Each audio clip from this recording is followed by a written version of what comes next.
그리고 나서 어, 그리고 나서 이제 교재 내용에 대해서 간략하게 좀 브리핑 좀 해드리고 교재가 어떻게 구성되어 있다, 어떤 내용이다. 그리고 나서 이제 간단하게 순수 AI 소프트웨어 어플리케이션 같은 거 간단하게 한번 만들어 보고 그다음에 우리 광성중학교의 김세호 선생님이 어, 하드웨어랑 연동되는 그런 이제 프로젝트를 한번 보여주실 거예요. 우선은 그 여러분들이 숲을 봐야 되는데 이제 그것을 이제 간단하게 좀 설명을 드릴게요. 간단하긴 한데 맨 처음에 들으면은 이제 뭔 소린지 잘 이해가 안 가는데 이제 전반적으로 쭉 얘기를 듣다 보면 이렇구나. 그리고 이렇게 굴러먹는 거구나. 그 정도만 파악을 하셔도 학교 교육 활동이라든가 아니면 내가 아이들을 가르칠 때 어떤 식으로 가르쳐야 되겠구나. 이런 것들이 파악이 금방 되실 겁니다.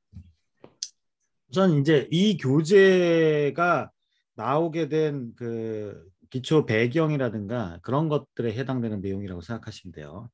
그 다음에 이제 저희는 여기는 다 선생님들이시잖아요. 아이들을 가르치면. 예. 그러니까는 이제 카메라 켜주셔도 좋겠습니다. 이게 벽 보고 얘기하는 느낌이 안 들게끔. 고개도 껐덕껐덕거리고, 예. 그 다음에 이제 질문도 하시고, 그래서 이제 카메라 켜놓고, 그 다음에, 이게 뭐, 그 책을 팔아먹으려고 하는 연수라고 노골적으로 얘기할 수는 있지만, 그게 전부가 아니거든요.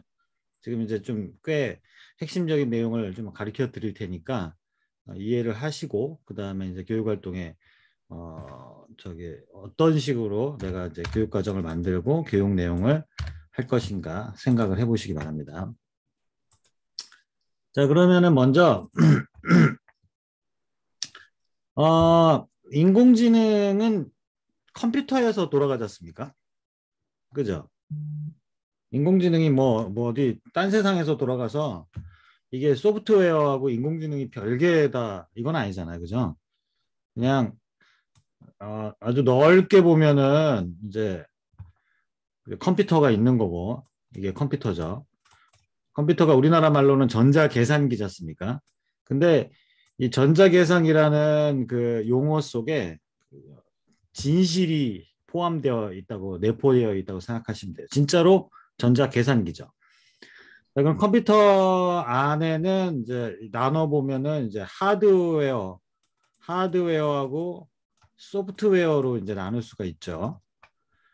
그러면 이제 소프트웨어를 또 종류별로 나누면은 오퍼레이팅 시스템, 그 다음에 어플리케이션, 응용 소프트웨어, 그 다음에 유틸리티, 그 다음에 뭐 시스템 소프트웨어, 그 다음에 보안, 그 다음에 네트워크, 이런 여러 가지 이제 소프트웨어로 나눌 수가 있지 않습니까? 그 다음에 하드웨어도 뭐 CPU, 메모리, 그다음에 저장 장치, 뭐 네트워크 장치 뭐 이런 걸로 나눌 수가 있죠. 근데 어 인간의 두뇌로 이제 만들어내지 않습니까? 소프트웨어를. 근데 이 소프트웨어라는 큰 덩어리 안에 이제 그 운영 체제를 기반으로 해서 이제 돌아가는 소프트웨어를 기준으로 했을 경우에 응용 소프트웨어가 있고 그다음에 오퍼레이팅 시스템 위에 이제 응용 소프트웨어가 있죠. 애플리케이션. 근데 그 애플리케이션들이 이제 소프트웨어인데 여기에 이제 AI 소프트웨어도 포함되는 거죠. 그냥 AI도 그냥 단순하게 소프트웨어예요. AI를 소프트웨어하고 무슨 별개로 생각하시면 절대 안 된다라는 거 이제 생각을 가지고 계시면 되고 그러면은 지금 현재까지의 그 소프트웨어는 그러니까 인공지능을 제외한 지금 현재까지의 이제 소프트웨어는 사람이 개발을 합니다. 사람의 머리로. 그래서 이제 알고리즘을 이제 컴퓨터 과학자들이 연구를 하지 않습니까? 뭐 깊이 우선 탐색, 너비 우선 탐색, 뭐 이런 거 해가지고 뭐 메모리를 어떻게 교환시킬 것인가, 뭐 이런 것들. 그다음에 소팅하고, 그다음에 뭐 별의별 알고리즘들이 있죠. 그거를 기반으로 해서 이제 알고리즘을 기반으로 해서 한 줄 한 줄 한 줄 한 줄 이제 코딩을 하잖아요. 그러면은 이제 사람이 몇 날 며칠 고민을 하고, 그다음에 이 문제를 어떻게 해결할 것인지, 어떤 절차로 해결할 것인지를 고민한 다음에 그것을 프로그래밍 언어로 구현해서 쭉 나열을 한단 말이죠. 그러면은 현재까지 인간이 이제 직접 고민을 해서 연구를 해서 만들어낸 소프트웨어의 최고봉이 오퍼레이팅 시스템이에요. 그러니까 윈도우 운영체제나 맥 운영체제, 이런 것들은 그 코드 줄이 1억 줄이 넘어가죠. 1억 줄이 넘어가고, 그 다음에 파워포인트 같은 거 있죠. 걔네들도 막 1억 줄이 넘어가고. 인간이 만들어낼 수 있는 현재까지 소프트웨어의 최고봉이 뭐 어도비, 뭐 프리미어 프로, 뭐 이런 것들, 그런 것들이죠.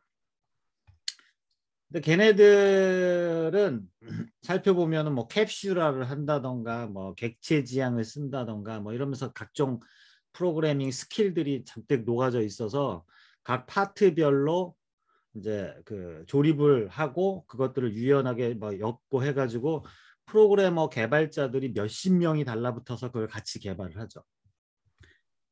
그게 이제 현재까지의 소프트웨어의 발전의 방향이었고, 하드웨어가 받쳐주니까 쌩쌩 잘 돌아가는 상황, 하드웨어 기반으로 이제 소프트웨어를 계속 개발해서 최고까지 올라갔는데, 이제 그 그래프로 따지면은 이게 쭉 발전하다가 이제 인간이 만드는 소프트웨어는 이제 더 이상 발전이 힘든 상황까지 온 거예요.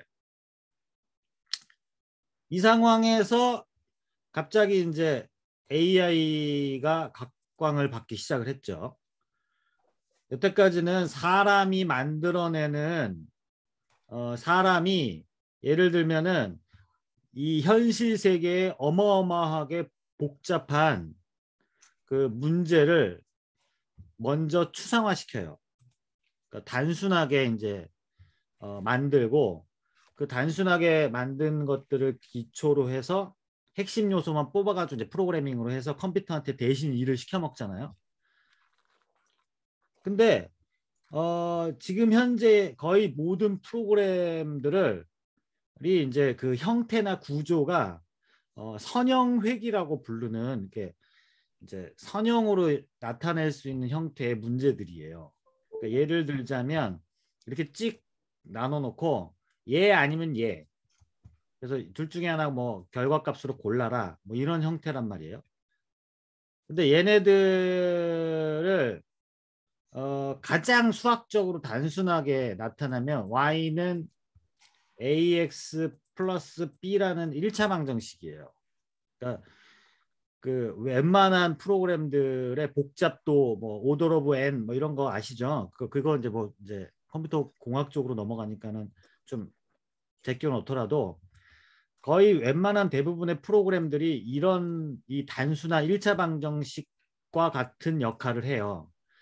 변수 x가 들어오면 출력 y가 계산이 돼서 나오는 거죠. 대부분의 소프트웨어가.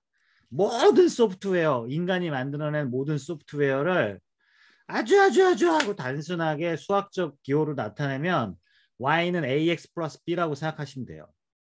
근데 이 a하고 b, 이 a 값하고 b 값은 인간이 정해주죠. 인간이 막 머리를 막 싸매가지고 뭐 이제 이거 어떻게 할까 해가지고 a 값하고 b 값을 정해주면 이 좌표 평면에서 얘가 이렇게 되기도 하고 이렇게 되기도 하고 이렇게 되기도 하고 막 그럴 거란 말이에요. 내가 원하는 형태로. 근데 이제 인공지능 소프트웨어로 바뀌면서 패러다임이 뭐가 바뀌었냐면, 이제 사람이 어떤 문제, 임의의 문제를 해결하기 위해서 내가 소프트웨어를 만들어야 돼. 그러려면은 엄청나게 고민을 해야 되고 밤을 새야 되고 그걸 어떻게 해결할지 막 코드를 작성해야 됐는데, 그래서 인간들이 만들어낸 인간의 그 능력치로 만들어낼 수 있는 최대치가 오퍼레이팅 시스템이라든가 파워포인트라든가 뭐 구글 클라우드라든가 아니면 어도비 프리미어라든가 이런 프로그램들인데, 뭐 애프터 이펙트 뭐 이런 거. 근데 이제 그 이상으로 발전이 안 되는 거예요. 왜냐면 얘는 그냥 시키면 시키는 대로만 하니까. 그냥 y는 ax 플러스 b. 그래서 x 변수값, 그 다음에 a하고 b는 인간이 정해주고 x 변수값이 들어오면 결과값 y를 출력해주는 이 수식하고 지금의 어마어마하게 복잡한 인간이 만든 최고봉의 소프트웨어하고 똑같다고요. 하는 동작이.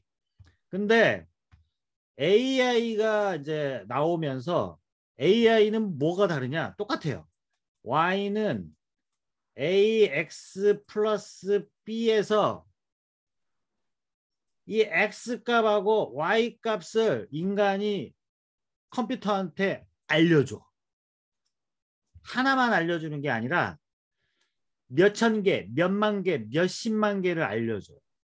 야, X가 1일 경우에 Y가 2다이, X가 4일 경우에는 Y가 8이다이, 뭐 이런 식으로 데이터 세트를 잔뜩 알려주는 거예요. 그러면은 또 계산에 의해서 인공지능 컴퓨터가 이 A 값하고 B 값을 지가 찾아내. 그래서 인공지능 하면 데이터가 중요하다고 하는 이유가 이 X값과 Y값의 데이터 세트를 정확하게 잘 줘야 되는 거지. 이거를 정확하게 잘 안 주면 답이 안 나오는 거예요. 이 A값과 B값을 기계가 찾아낼 수가 없게 되는 거예요. 그러니까는 굉장히 단순한 아이디어잖아요. 근데 이게 1950년대에 만들어진 아이디어거든요. 근데 그 당시에는 이거를 구현할 수가 없었어. 왜 그러냐면 어마어마하게 많은 데이터 세트들을 막 계산해 가지고 이 A값과 B값을 찾아내려면 하드웨어가 받쳐줘야 됩니다. 근데 하드웨어가 안 받쳐줬어요. 근데 요 근래에는 CPU 엄청나게 발전했죠. 아까 뭐 이렇게 저장 장치 뭐 NAMV인가 뭔가 그 저장 장치도 엄청 발전했죠. 네트워킹 속도도 엄청 발전했지. 그러니까 이제 계산량이 되는 거야. 그래서 인공지능은 우리가 X와 Y를 알려주면 우리는 X하고 Y를 아니까. 그러면 인공지능은 A하고 B를 찾아내요. 근데 이게 가장 단순한 수식인데 이거를 좀 더 이제 복잡한 수식도 얘가 A하고 B를 찾아낼 수가 있어요. 그게 이제 인공지능 프로그램이에요. 그러면은 인간은 Y는 AX 플러스 B에서 A하고 B 값을 이제 우리 인간들은 알죠. 이제 많은 실험과 수업 중이에요. 많은 실험과 그 다음에 이제 그 일상의 그 경험에 의해서. 근데 여기까지예요. 여기까지. 근데 인공지능은 다양한 이제 이거보다 더 복잡한 난이도의 수식도 이 A 값과 B 값을 잘 찾아냅니다. 그래서 갑자기 개와 고양이도 구분할 수가 있고, 그 다음에 머리카락이 긴지 짧은지도 알아낼 수가 있고, 차선도 인식하고, 분류도 잘하고, 추론도 잘하고, 인식도 잘하고 하게 된 거예요. 그거를 얘를 뭐라고 그러냐면 딥러닝이라고 부르죠. 그러니까 단순해요. 기존 소프트웨어는 A하고 B를 인간이 찾아야 돼. 그러니까 머리가 아프지. 알맞은 A하고 B를 막 인간이 찾아. 그래가지고 X가 1일 때 Y는 얼마냐라고 컴퓨터한테 물어보는 거예요. 그런데 반대로 인공지능은 X하고 Y를 다 가르쳐줘. 그러면 이 컴퓨터가 알아서 A하고 B를 찾아내요. 그래서 그 패턴을 일반화시키는 공식을 만들어내. 그 다음부터는 이제 어떤 x 값을 던져주면은 자연스럽게 y가 나오죠. 왜냐면 a하고 b를 찾았으니까 컴퓨터가 알아서. 그게 인공지능 소프트웨어예요. 근데 이 인공지능 소프트웨어는 이제 인간이 막 찾아야 되는 이 a하고 b를 얘가 알아서 막 찾아주니까 그 전에 못했던 것들이 어마무시하게 막 되는 거야. 그 차이라고 생각하시면 됩니다. 근데 앞으로 이것과 달리 더 이제 멋진 알고리즘이 나올 수도 있겠죠. 근데 이게 그 딥러닝의 기초 원리라고 생각하시면 돼요. 그러면은 자, 저러한 이제 아주 간단한 수식을 예로 이제 인공지능에 대해서 이제 설명을 해드렸는데, 그러니까 결국에 인공지능도 0하고 1밖에 몰라요. 그러니까 인공지능이 무서운 놈이 아니에요. 그리고 인공지능도 결국에는 계산에 의해서 결과를 냅니다. 그래서 근데 그 계산량이 어마무시하게 많다라는 거죠. 그래서 인공지능을 아직까지는 뭐 전혀 두려워할 필요 없고, 우리가 인공지능에 대해서 잘 안다면 그 인공지능을 잘 활용하고 이용하는 데 집중하면 될 것 같아요. 근데 여기서 이제 우리는 이제 인공지능 연구자라든가 학자가 아니잖아요. 아이들을 가르치는 교사들인데, 그러면 인공지능이 어떻게 이제 인공지능 어떻게 접근해야 되냐?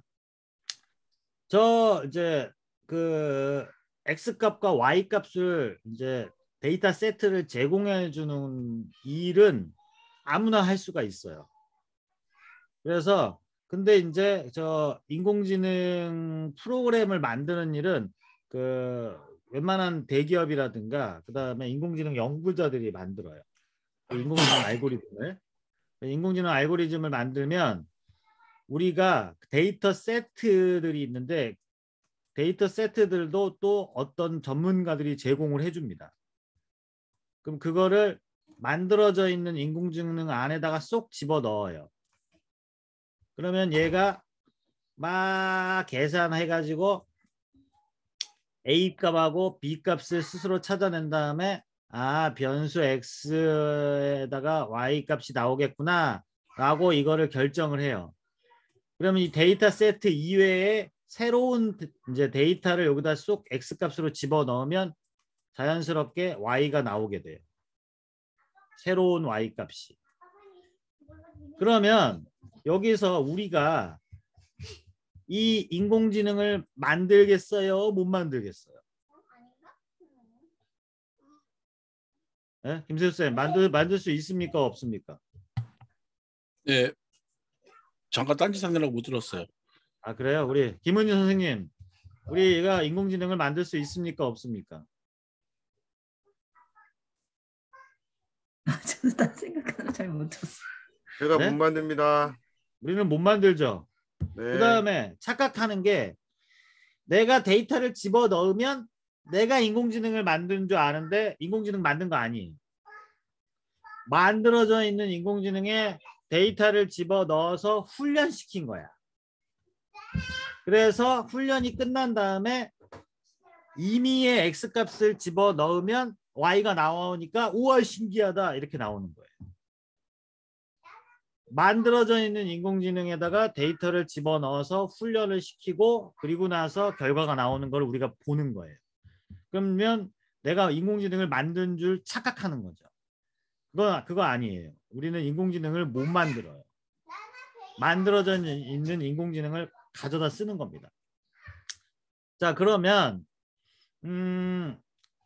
만들어져 있는 인공지능에다가 데이터를 집어넣어서 훈련을 시켜서 이제 결과값이 나오게 할 수는 있어요. 그런 것들을 경험해보고 체험해볼 수 있게 해주는 사이트들이 존재합니다.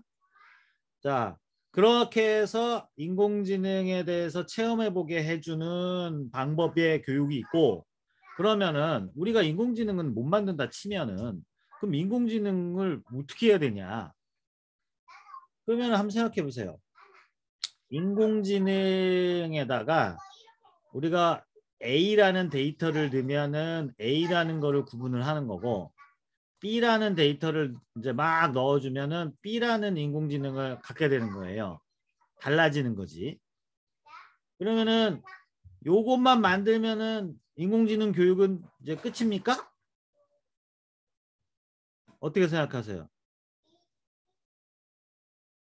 우리 저기 다른 선생님들은 다 카메라를 끄셔가지고 어떻게 질문을 던질 수가 없네. 집중을 잘 하고 계신지 안 계신지 몰라가지고. 카메라를 좀 켜주시면 감사하겠습니다. 이게 강의자에 대한 예의로 좀 생각을 해주십시오. 네. 그러면은 이것만 하면은 끝날까요? 아니겠죠. 그냥 이것만 하고 끝나는 게 아니겠죠. 이것만 하고 끝나버리면은 뭐 별로 의미가 없어요. 그냥 사용하는 정도밖에 안 될 거예요. 그죠? 그래서 이거를 어플리케이션, AI 응용 프로그램, AI 앱으로 만들어야 되겠죠? 그죠? AI 어플리케이션으로 인공지능이 포함되어 있는 응용 프로그램, 핸드폰 응용 프로그램, 데스크탑 응용 프로그램, 그 다음에 웹 응용 프로그램. 근데 AI 기능이 포함되어 있는 그거를 만들 필요가 있다. 그래서 아이들한테 이 인공지능 만들어져 있는 인공지능에다가 데이터를 집어넣어서 훈련을 시키는 거. 우와, 그래서 A 데이터 세트를 훈련시켰더니만 우와, 고양이 개가 구분이 되네. 그 다음에 B 데이터 세트를 훈련시켰더니만은 우와, 영어랑 한글 뭐 변환이 되네. 여기까지는 그냥 그래 되네 이거가 끝이에요. 어쩌라고. 그 다음에 어쩌라고. 그 다음 단계 나가야죠. 그래서 요거에 대한 교육도 필요합니다. 그래서 인공지능에다가 이렇게 훈련을 시켜서 이런 출력이 나오는구나. 그러면 이제 출력이 개인지 고양이인지 나왔으면 만약에 개이면 뭐 해라, 고양이면 뭐 해라 라고 응용 프로그램을 만들어야 되겠죠. 그죠? 그 다음 단계로 나가야 됩니다. 근데 지금 현재의 그 인공지능 기초, 그 고등학교 교과서, 그 다음에 데이터 과학과 머신러닝 그런 형태의 선택 교과서가 고등학교 나온 게 있는데 걔네는 여기까지가 끝이에요. 여기까지만 하고 더 이상 없어요. 다음 단계로 안 넘어가. 근데 문제는 이거를 데이터를 넣어서 훈련시키는 거를 배운다고 그래가지고 인공지능 과학자가 되지는 않아. 그러니까는 이거는 뭐 모도 아니고 도도 아닌 그런 애매한 상태인 거예요. 근데 한번 생각해 보세요. 이렇게 피라미드를 봤을 때 맨 꼭대기가 인공지능 알고리즘 연구자, 그러니까 거의 신급 영역에, 그 다음에 두 번째 레벨이 그 인공지능 어플리케이션 인공지능 개발자. 그러니까 이 인공지능 이론을 만든 사람이 신급이라면 그 인공지능을 실제 구현하는 사람이 필요하겠죠. 제사장. 그 다음에 이제 세 번째 레벨이 너무 시끄러워서 잠시만요. 문 좀 닫고 올게요.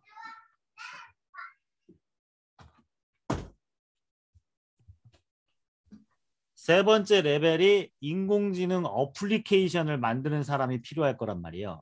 그러면은 맨 마지막 레벨은 만들어져 있는 인공지능 어플리케이션을 사용해서 자기 분야에 활용해서 가치를 만들어내는 사람. 그게 이제 네 번째일 겁니다. 그러면 이 신급하고 제사장급은 접근이 불가능해요. 공교육에서. 그 다음에 이 어플리케이션 만드는 것까지는 접근이 가능합니다.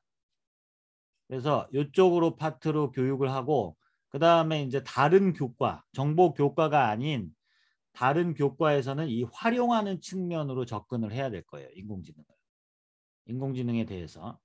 그러면 자 이제 거의 이제 이론은 이제 마무리입니다. 그러면 자 인공지능은 우리 저 교육자, 초중고 고등학교 교사, 방과학교 강사든 학원 강사든 인공지능을 만들 수 있다 없다.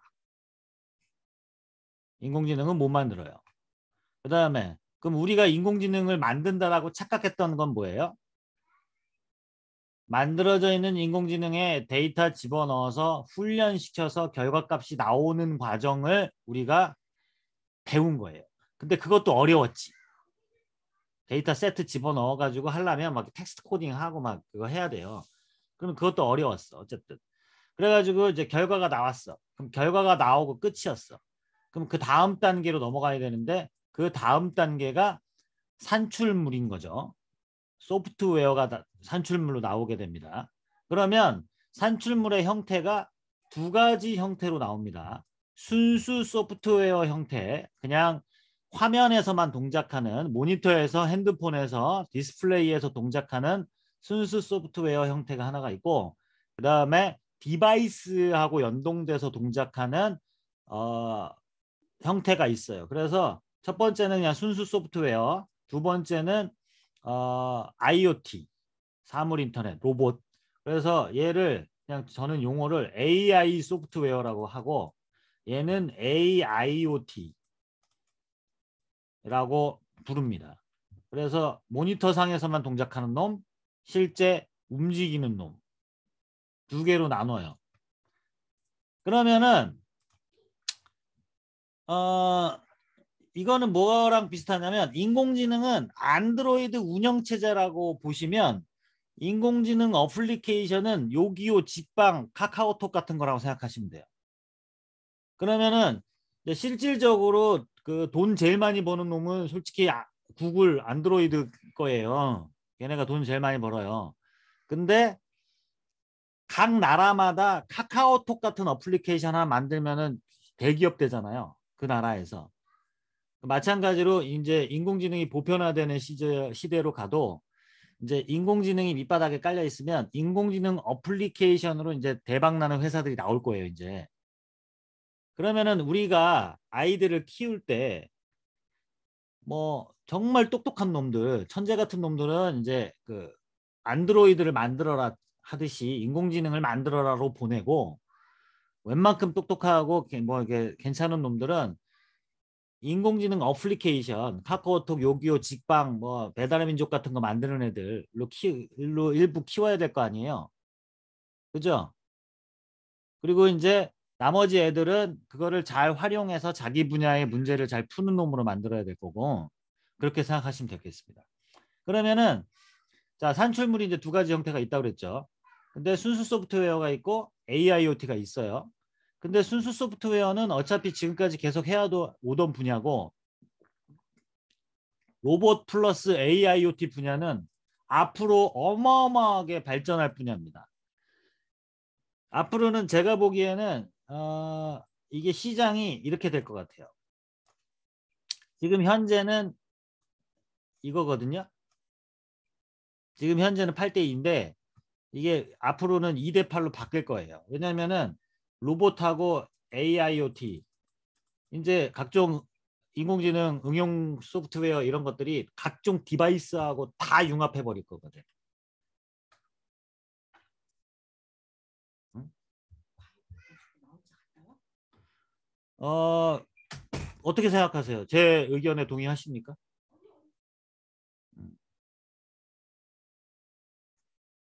동의하시죠?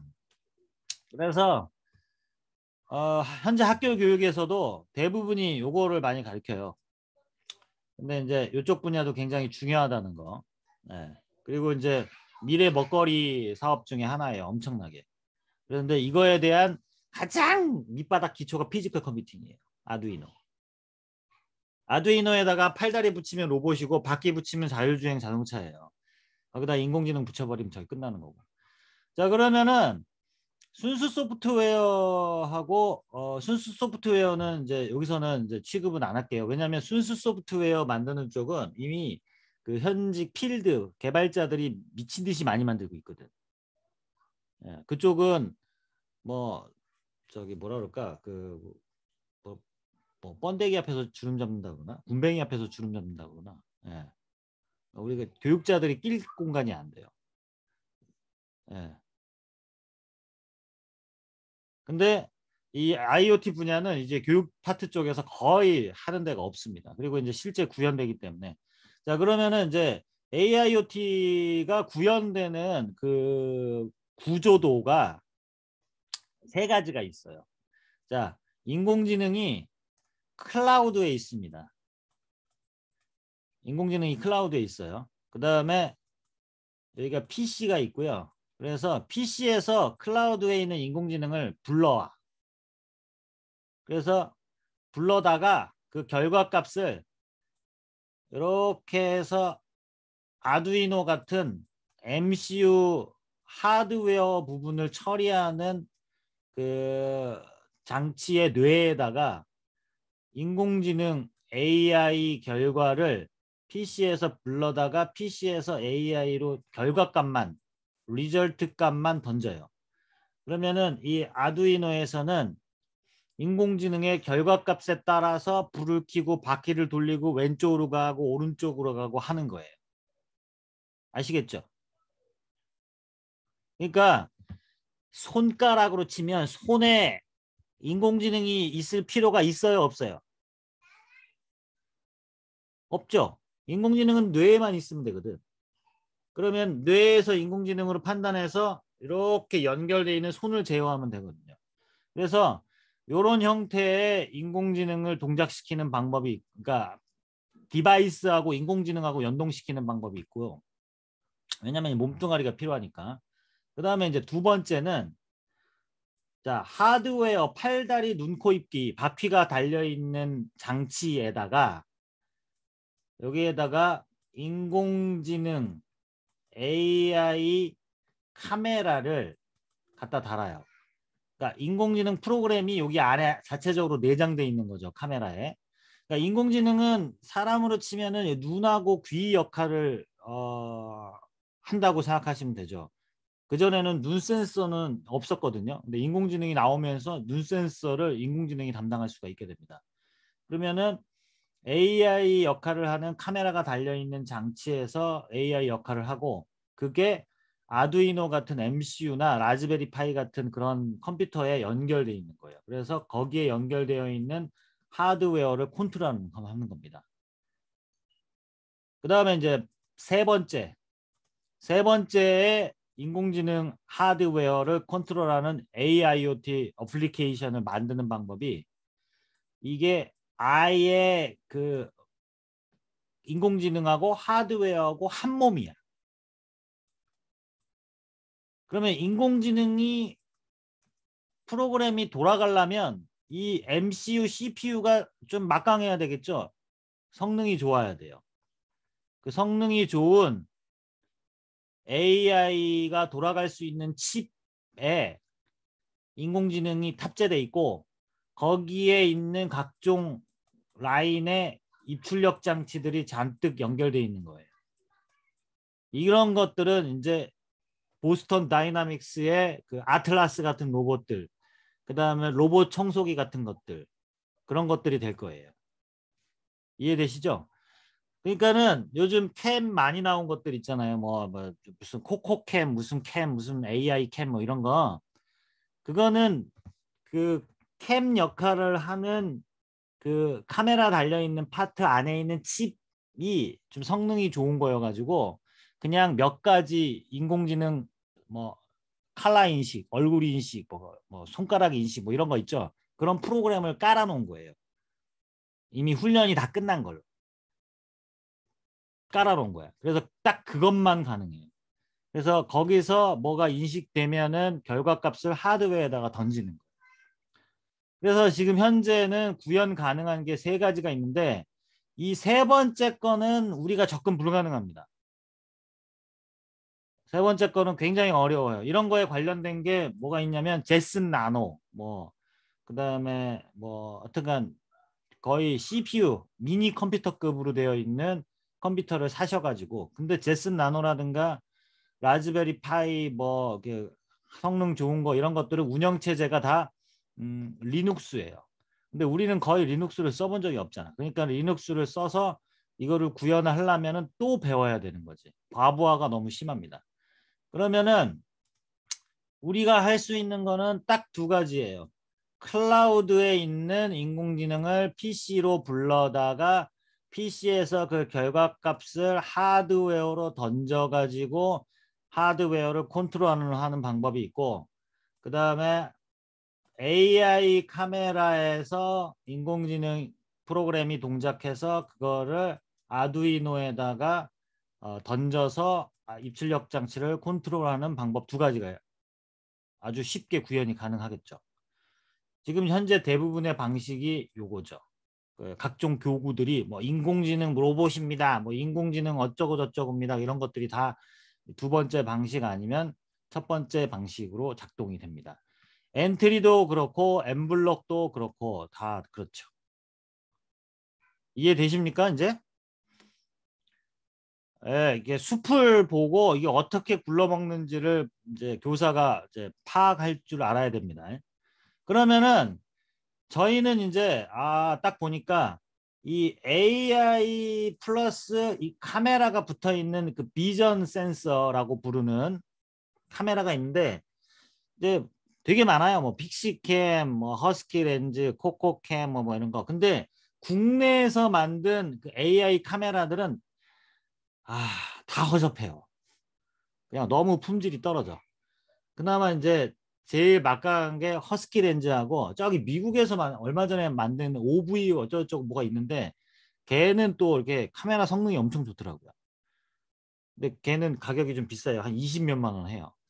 근데 걔는 자체적으로 또 인공지능 여러 가지 엄청난 프로그램을 내장해 놔가지고 그것들을 이제 프로그램이 내장되어 있는데 내장되어 있는 프로그램의 그 결과값을 텍스트 코딩이라든가 블럭 코딩을 해가지고 그 결과값을 호출할 수가 있어요.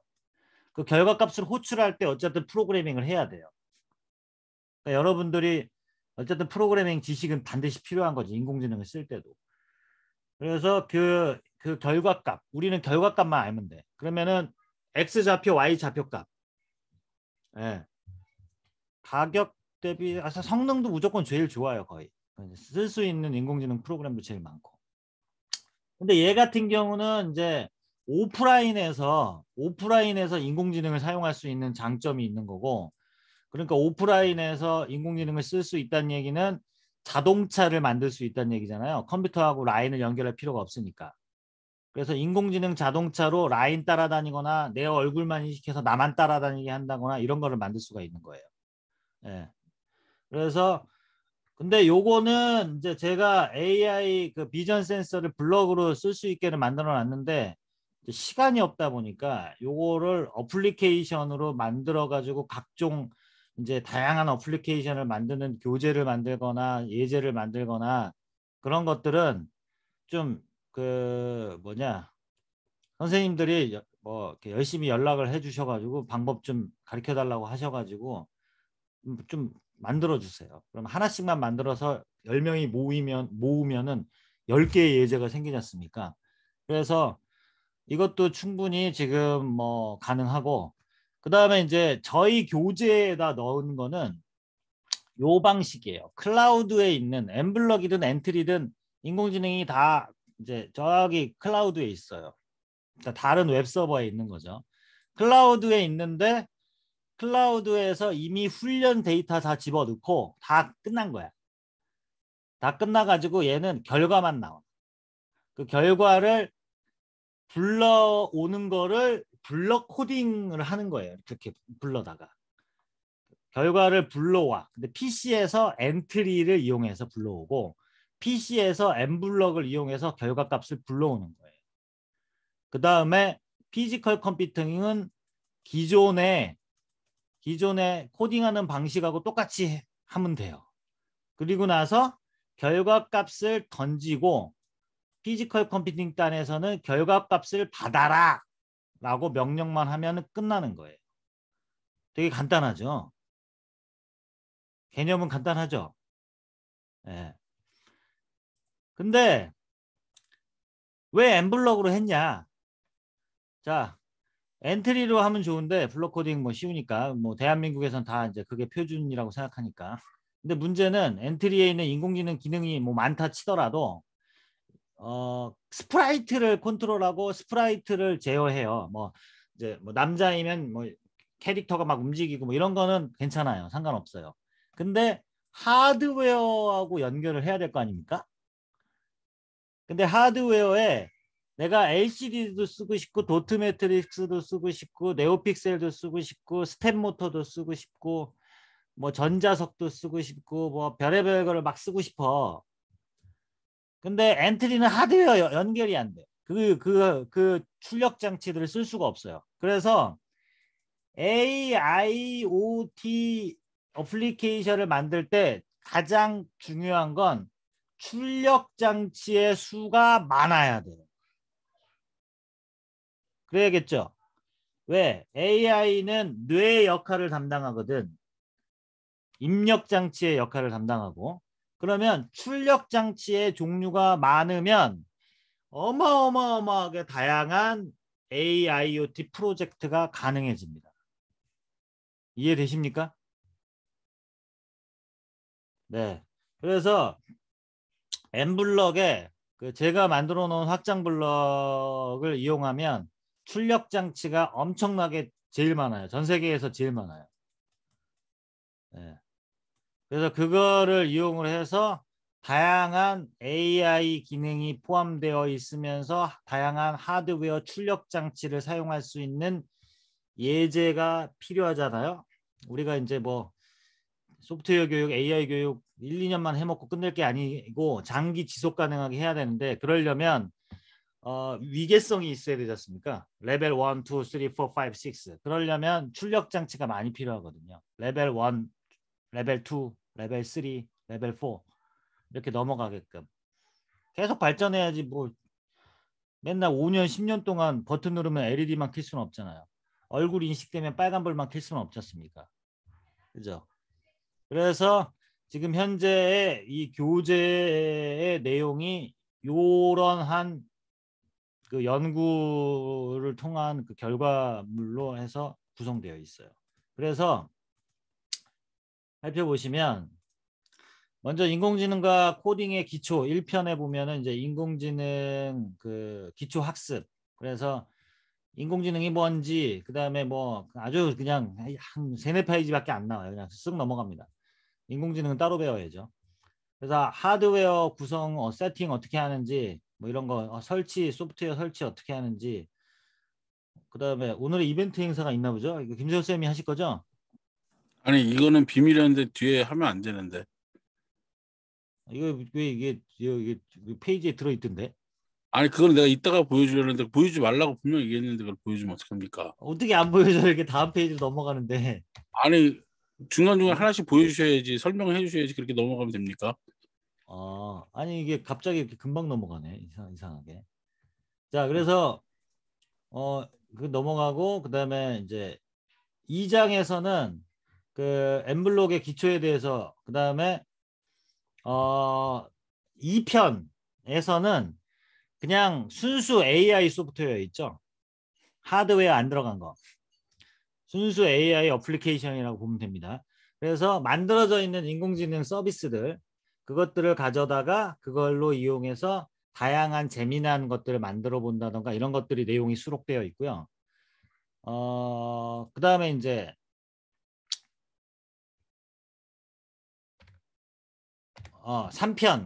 3편에서는 이제 하드웨어랑 연결을 해서 만들어져 있는 인공지능을 써서 다양한 하드웨어로 출력하는 이제 예제들이 수록되어 있습니다. 그래서 이제 순수 소프트웨어, 순수 소프트웨어와 AIoT를 블럭 코딩으로 다 구현해 보는 내용 위주로 들어 있어요. 근데 이게 2년 전에 이제 이런 형태의 컨셉이 있구나. 그다음에 구분이 이렇게 가능하구나. 이거는 이제 다 끝났는데 그래서 그걸 만들어 보자라고 스타트를 했는데 지금도 늦지 않았죠. 지금도 빠른 편이죠. 내용이. 예, 내용이 빠른 편이라고 생각이 좀 듭니다. 그래서 이런 내용으로 구성되어 있고 교재가 그다음에 이제 이거는 뭐 김세호 쌤이 알아서 하실 거고 그다음에 이게 블록 코딩으로만 구현할 수 있는 게 아니에요. 이제 초등학교 레벨이 있고 중학교 레벨이 있는데 초등학교는 당연히 이 책으로 뭐 충분히 커버 가능하고 중학교까지도 커버가 가능합니다. 그러면 고등학교 수준에서는 순수 AI 소프트웨어하고 그 다음에 그 AIoT 어플리케이션을 만들어야 될 거 아니에요. 근데 얘는 텍스트 프로그래밍 랭귀지로 구현을 하시면 됩니다. 아빠 수박 주세요. 도망 왔어요. 수박. 아빠 수업 중이야. 빨리. 어? 그래서 문 닫아. 텍스트 프로그래밍 랭귀지는 파이썬을 쓰시면 돼요. 이 AI 딴 이게 이제 엠블럭도 그 두 개로 나눠져 있는데 너무 인공지능 쪽이 이제 쉽게 불러다 쓰다 보니까 이게 이제 없는 줄 아시는데 AI를 불러다 쓰는 프로그래밍이 필요하고요. 하드웨어를 동작시키는 프로그램이 필요하고 그거를 두 개를 조인하는 프로그래밍이 필요해요. 그러면 AIoT 어플리케이션, 인공지능, 자동차, 팔, 로봇 이런 게 만들어집니다. 이해되시나요? 그러면 AI 따는 파이썬으로 코딩을 하시면 되고 피지컬 컴퓨팅 따는 마이크로 파이썬으로 코딩하면 됩니다. 만약에 아두이노를 쓰고 싶다면 아두이노 C 코드, 스케치 아이디로 사용하시면 돼요. 근데 스케치 아이디를 되도록이면 안 쓰려고 하더라고요. 고등학교에서도. 근데 고등학교에서 이제 파이썬을 이제 배우면 파이썬 가지고 인공지능 만드는 방법 배우고 거기서 살짝 변형된 마이크로 파이썬으로 하드웨어를 코딩하니까 괜찮을 겁니다. 그래서 고등학교 이상에서부터 대학교 교양까지의 파이썬 텍스트를 이용한 AI 소프트웨어를 만들고 AIoT 어플리케이션을 만들고 이런 것들이 이제 파이썬으로 해결 가능하고 그 다음에 초등학교 중학교는 엠블럭을 이용해서 AI는 엠블럭에서 따로 만들 필요가 없죠. 블럭으로 만들어져 있는 걸 가져다 쓰기만 하면 되고 그 다음에 피지컬 컴퓨팅 따는 그 장치에서 아두이노를 프로그래밍을 해서 AI의 결과가 뭐이면 뭐해라 라고 프로그래밍 하면은 끝나죠. 블록 코딩이 엄청 쉬운 거죠. 그래서 이렇게 하시면은 초등학교부터 고등학교까지 솔루션이 다 갖춰져 있습니다. 그 다음에 하드웨어는 빵판 쓰지 마시고 그냥 그 쉬운 하드웨어 연결로 하시는 이제 모듈화 되어 있는 걸 쓰시든가 아니면 리치실드 같이 그 엄청나게 많은 출력 장치가 내장되어 있는 보드 형태를 쓰시면 얘도 다 해결 가능합니다. 이런 식으로 해결을 해서 AIoT 어플리케이션을 학교에서 아이들과 한번 만들어 보면서 다양한 문제를 그것으로 해결해 보는 교육 활동을 하시면 많은 도움이 될 것입니다. 그래서 그것을 하시라고 초등학교하고 중학교 쪽에서 그거 하시라고 이 교재를 만들게 된 이유가 거기에 있다고 보시면 되겠습니다. 자, 그러면은 실제 한번 그 구현되는 거를 우리 김세호 선생님께서 보여주실 겁니다. 지금부터. 김세호 선생님 준비되셨나요? 네. 네, 우리 김세호 선생님께서